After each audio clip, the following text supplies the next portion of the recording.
Hey guys, welcome back to Clownfish TV. This is Neon. I am here with Geeky Sparkles. Hello. And it's 2025 and we're still talking about Lucasfilm. Like they're still relevant. But not in a good way. Not in a good way. Yeah, look, I'm going to preface this by saying I don't think either one of us are mad about Lucasfilm anymore. I just don't think we care. We don't care about Well, we still think this is stupid. They're spending as much as they are on this stuff that's not bringing them a return on investment, but they keep flushing money down the toilet. Yeah, so we're going to talk about this. This is Caroline Reed, who's been kind of following the financials of Disney and Lucasfilm over on Forbes. And Willow was more than they thought. They thought it was $150 million. It's actually $172 million for a show that nobody watched. That was so bad. Viewership wise, I didn't actually watch. You watched it. You said it wasn't I watched great. the first couple episodes and I was like, and I'm out. Yeah, I had no interest in watching it. I saw the trailer. I'm like, no, I'm good. Anyway, it was so poorly received and was not watched, so they pulled it off the platform completely to take the write-off. Within a couple months or a month. It was quick. It was fast. And I think they were just trying to claw back some of this money. $172 million. Now, to be fair, some of that stuff, they got money back from it. So it's going to end up being less than that in total. But if you want to argue it, they did spend that much up front. It ended up being less than that when they got the refunds back. I want to make sure I preface that. Yeah. So, but it's insane how much they were spending on streaming. And then we're going to talk about, we'll talk about Skeleton Crew and how it is also not doing very well. Another one I watched first 2 episodes of, and I didn't get to watch anymore. I actually had some hope for this. Now, some people watched it and they said it actually was pretty good. But I was going to finish this one. I just haven't had time to. Because this is something, and I've said the whole time, I mean, for all the people that are like, you're just a bunch of haters. I said the whole time I saw the trailer for this, I'm like, this is something that George Lucas himself would sign off on. Because he was all about, kids and adventure and all that kind of stuff. And, every time he was given a chance when he didn't have the studio getting involved, let's put kids in it. It was like the Ewok adventure. And then, the Phantom Menace had to have kids in it. And then by the time he got to Revenge of the Sith, he's like, yeah, screw kids. We'll just kill them all.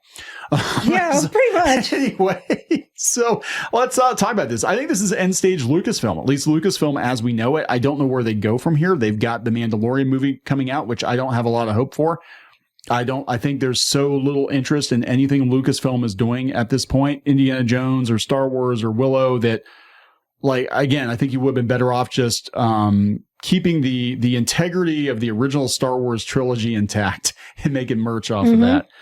So let's talk about this. Before you get into it any further, please subscribe for more pop culture news, views, and rants, guys. You will get a woohoo if you do. Go out to clownfishminus.com. Help support the reef. Thank you very much for that. So I had to go out to actually ask Grok how to break this down. This is a very, very lengthy, in-depth article talking about how much money Willow actually cost.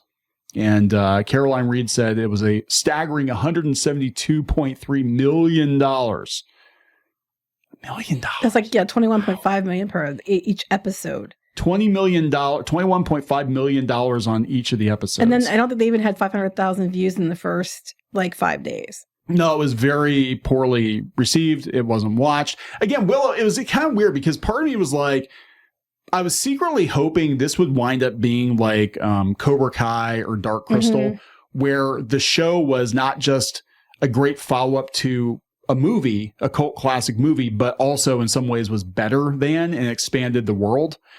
And I was thinking, like, yeah, there's so much you can do with Willow. Now, when it was announced, I think it was before all the nonsense, Lucasfilm. So I was like, maybe it's actually going to be pretty good. And then it came out. I was like, yeah, I just don't No, their nonsense is going on. It just wasn't, to the extent. Yeah, it was already like in the middle of nonsense.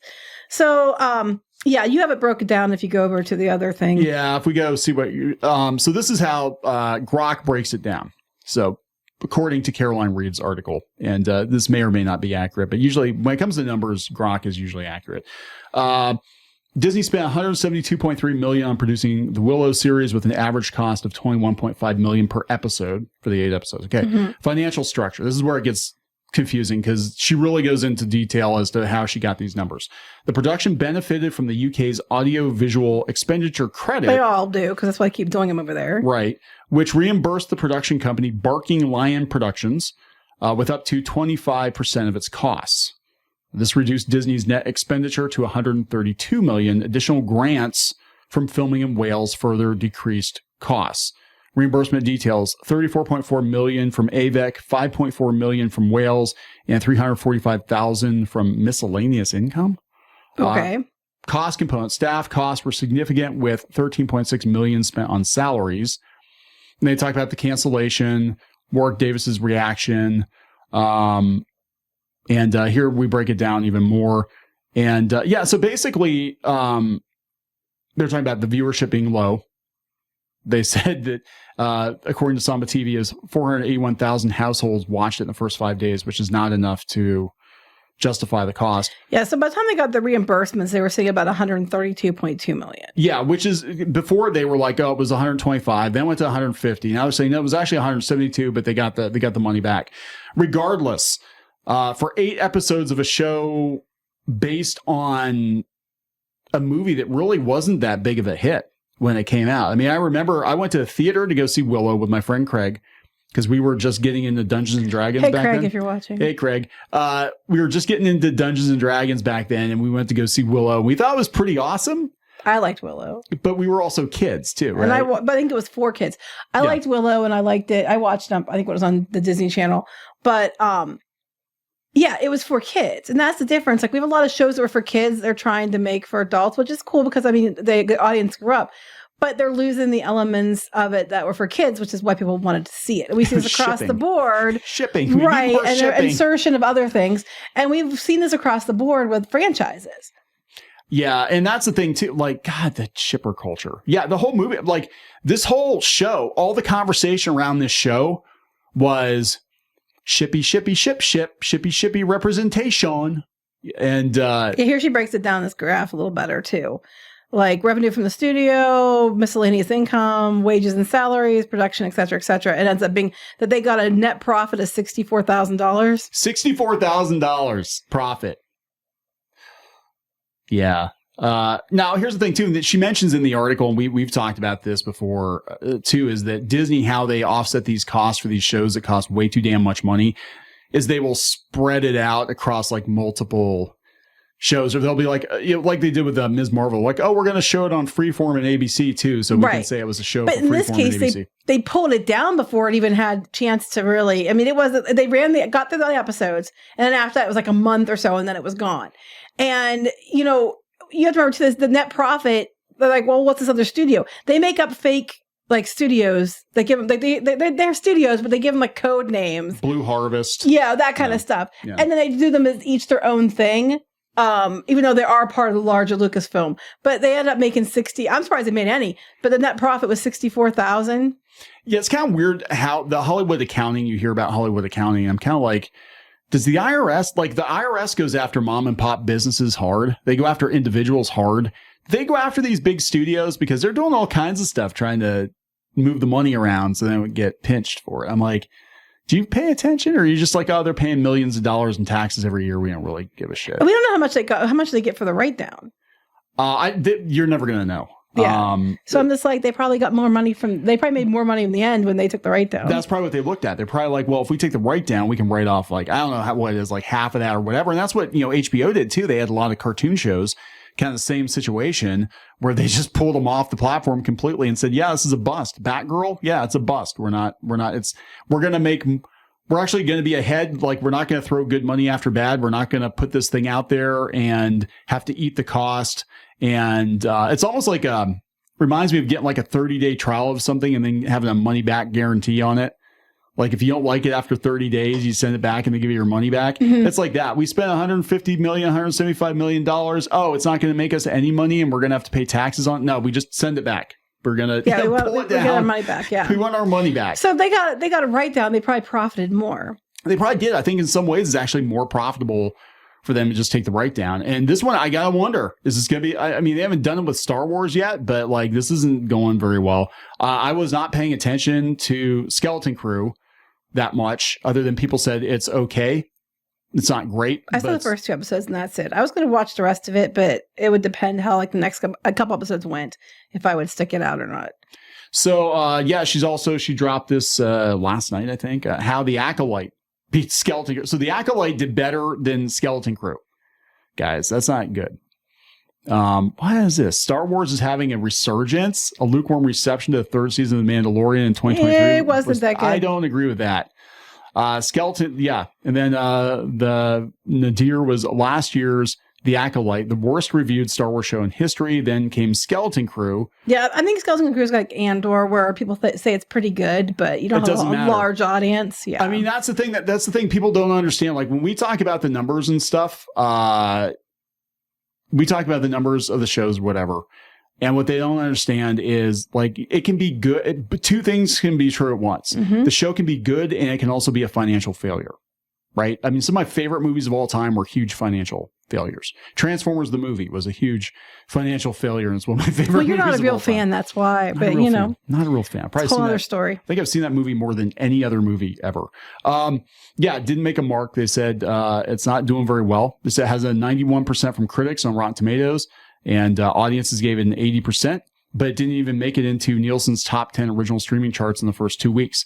And if it doesn't make it in the first 2 weeks, it's not going to make it in because that means people didn't buy into the first couple episodes.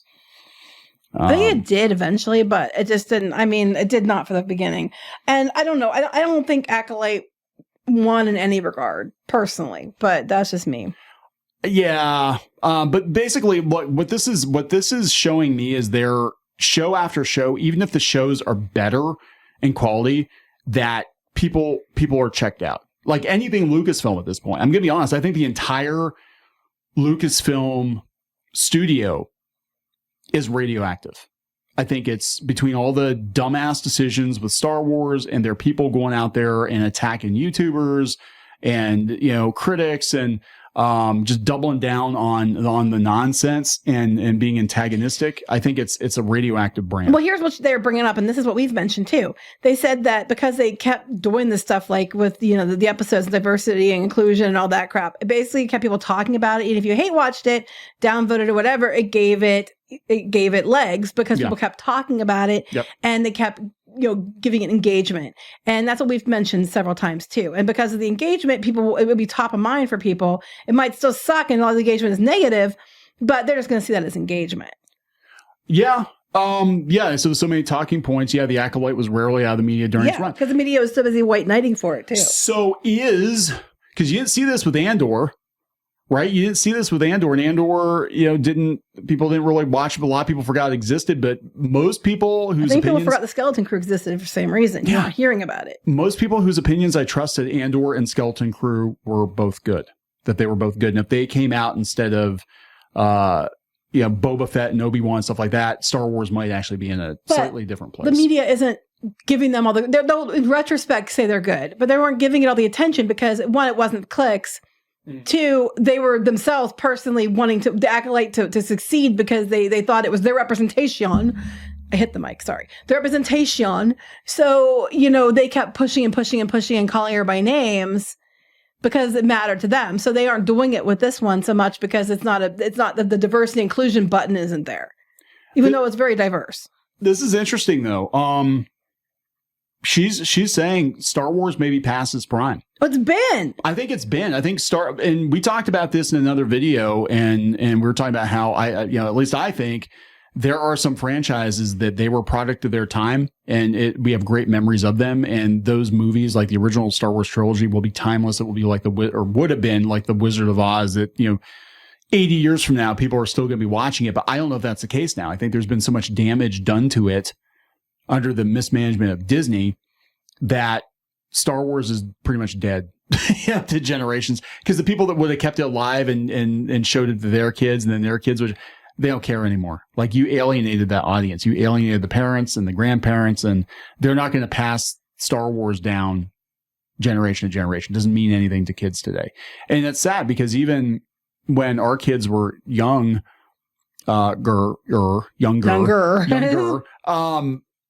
they still liked Star Wars, but they knew Star Wars from other media. They knew it from Clone Wars. They knew it from the Lego Star Wars games. I would say Lego Star Wars games, our son just loved those so much. But it was still relevant. And it's just not relevant now. Nobody cares about, I mean, they go to the theme park because it's a ride and it's there. But like, I don't think anybody's making a trip to Disney World just to go to Galaxy's Edge. Very few people are. And they totally mismanaged it. I think we're looking between this and Indiana Jones and, the game's falling off and I think it's like end stage Lucasfilm. I think they're going to have to rest things or get some new leadership in there or just be like, you know what, we're not making new stuff. We're just going to sell merch for the old stuff. I think yes to all the above. Yeah. But yeah, I love how they add this thing about, it's only gotten 59% of the coverage of the Acolyte got. Yeah. That's what I'm telling you. It's because it's not they didn't have the buzzwords, even though there is diversity and stuff. It wasn't to the extent that you're going to call everybody bigot. You didn't have the lead kids out there shaking their ass and making songs about how everybody's racist. Well, even if people were like, okay, skeleton crew, diversity crew, am I right? Burger King Kids Club, am I right? Even if people were going to make jokes like that, they're not going to come after kids, right? I just think it's just. Well, according to Lucasfilm, that you come after kids if like little Leia, even though it was just because everybody's like, why the hell is Leia in the Obi-Wan show? It made no sense for Obi-Wan to have a whole adventure with Princess Leia and then she doesn't even know who the hell he is. No, she was pretending. Bullshit. It doesn't make any sense. But yeah, so I just think it's over. I think we're done. I think this is the Ewok adventure stage of Disney Lucasfilm. And, all these fantasies, though, these people are like, oh, the Saudis are going to come in and buy Star Wars and blah. It's like, no, I don't believe that. But I think they definitely have got to get rid of the leadership at Lucasfilm and really go stand the course, think about what they've done and be like, you know what, maybe we'll give it another try in like 10 years. But they've been needing to do that for years and they haven't done it yet. No. So I don't think they're going to do it anytime soon. No. So we're going to wrap this up? Yeah. Yeah, let's wrap this up. Please subscribe for more pop culture news, views, and rants. We'll talk later. Bye.